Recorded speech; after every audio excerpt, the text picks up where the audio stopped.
लोग यूरिन के लिए इस्तेमाल कर सकते हैं। अगर आप लोगों को यूरिन का किसी भी तरह अगर आप लोगों को प्रॉब्लम हो तो इसके लिए आप लोग इसको यूज़ कर सकते हैं। चाहे कि अगर आप लोगों को पेन, इरिटेबिलिटी यानी दर्द और चिड़चिड़ापन महसूस होता है तो इसके लिए इस्तेमाल की जाती है। सिस्टाइटिस, प्रोस्टेटिस, यूरेथ्राइटिस इसके लिए इस्तेमाल की जाती है। ये अक्सर हो जाता है यूरिन में। अगर आप लोगों को इसी अस्सलामुअलैकुम दोस्तों, क्या हाल है? उम्मीद है कि आप लोग सब खैरियत से होंगे। गाइस, आज हम रिव्यू करेंगे यूरलीफ टेबलेट के बारे में।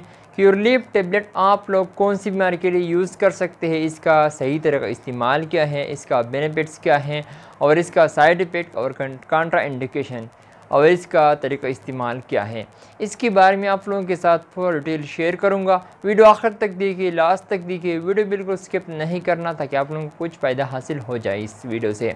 सो गाइस, चलते हैं वीडियो की तरफ। ये आप लोग देख सकते हैं स्क्रीन पर, ये यूरलीफ टेबलेट है।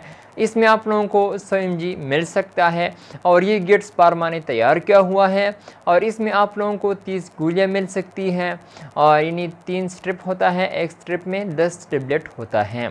तो इस असल की इसमें पूरी 30 गोलियाँ होती हैं। तो आप लोगों को हर मेडिकल स्टोर से बआसानी मिल सकता है। तो अगर हम इसकी कंपोजिशन के हवाले से बात करें तो इसका कंपोजिशन है फेनोज़ोपायरिडीन, ये इसका कंपोजिशन है और ये मैंने आप लोगों को बताया दिया कि गेट्स फार्मा की है और इसका प्राइस है पाकिस्तानी PKR 800 रुपये। आप लोगों को हर मेडिकल स्टोर से बआसानी मिल सकता है। तो अगर हम इसके यूजेस के हवाले से बात करें, यानी आप लोग यूरिन के लिए इस्तेमाल कर सकते हैं। अगर आप लोगों को यूरिन का किसी भी तरह अगर आप लोगों को प्रॉब्लम हो या कोई इन्फेक्शन हो, ख़ास तौर पर फीमेल्स के लिए इस्तेमाल की जाती है। जब औरतों को यूरिन में कोई इन्फेक्शन पैदा हो जाता है तो इसके लिए डॉक्टर रिकमेंड करता है, लेडी डॉक्टर इसको रिकमेंड करता है। यानी पेन एंड इरिटेबिलिटी यानी दर्द और चिड़चिड़ापन अगर आप लोगों को हो तो आप लोग इसके लिए भी यूज़ कर सकते हैं। सिस्टाइटिस ये एक बीमारी है तो अक्सर यूरिन में हो जाता है, यूरिन में अक्सर हो जाता है। सिस्टाइटिस एक बीमारी है तो इसके लिए इस्तेमाल की जाती है, यानी यूरिन में इन्फेक्शन हो जाना इसके लिए इस्तेमाल की जाती है। प्रोस्टेटिस के लिए भी यूज़ की जाती है, यानी प्रोस्टेटिस भी एक बीमारी है, यूरिन में अक्सर हो जाता है तो इसके लिए इस्तेमाल की जाती है। औरतों में अक्सर हो जाता है ये बीमारी सिस्टाइटिस और प्रोस्टेटिस, इसके लिए आप लोग इसको यूज़ कर सकते हैं। और यूरेथ्राइटिस के लिए भी यूज़ कर सकते हैं। पेशाब की बीमारी अगर आप लोगों को, मैंने आप लोगों को बता दिया कि आप लोग यूरिन में अगर आप लोगों को किसी भी तरह अगर आप लोगों को प्रॉब्लम हो तो आप लोग इसके लिए यूज़ कर सकते हैं। बर्निंग यानी सोजश, जलना, इसके लिए भी इसको यूज़ की जाती है। मैंने आप लोगों को बता दिया कि सिस्टाइटिस, प्रोस्टेटिस, यूरेथ्राइटिस और बर्निंग इसके लिए इस्तेमाल की जाती है।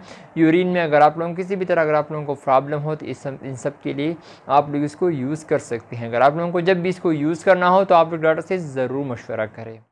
तो अगर हम इसकी साइड इफ़ेक्ट के हवाले से बात करें, साइड इफ़ेक्ट आप लोगों को डायरिया हो सकती है, नाज़िया हो सकती है और आप लोगों को ईयर पेन भी हो सकता है, आप लोगों को स्टमक अपसेट भी हो सकता है, वोमिटिंग, रेशेज़, एनीमिया यानी खून की कमी भी हो सकती है, फेवर भी आप लोगों को हो सकता है। अगर आप लोगों को ये अलामात ज़ाहिर हुआ तो आप लोग फ़ौरन डॉक्टर से रुजू करें।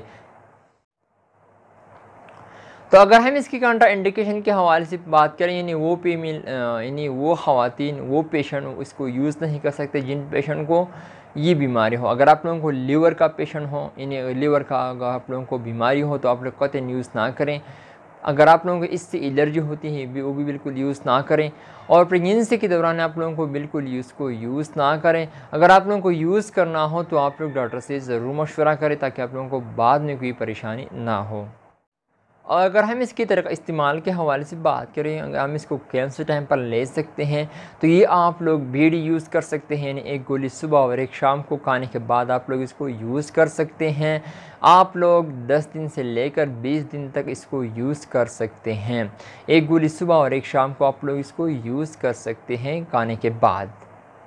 सो गाइज़, मैंने आप लोगों को बता दिया यूरलीफ टेबलेट के बारे में। उम्मीद करता हूं कि आप लोगों को पसंद आई हो। अगर वीडियो पसंद आई हो तो उस वीडियो को लाइक भी करें, कमेंट्स भी करें। अगर आप लोगों को जहन में कोई सवाल हो तो आप लोग मुझसे कमेंट्स के ज़रिए पूछ सकते हैं, मैं आप लोगों को कम्प्लीटली जवाब दूँगा। तो आप लोग जहाँ भी रहें खुश रहें। So thank you for watching.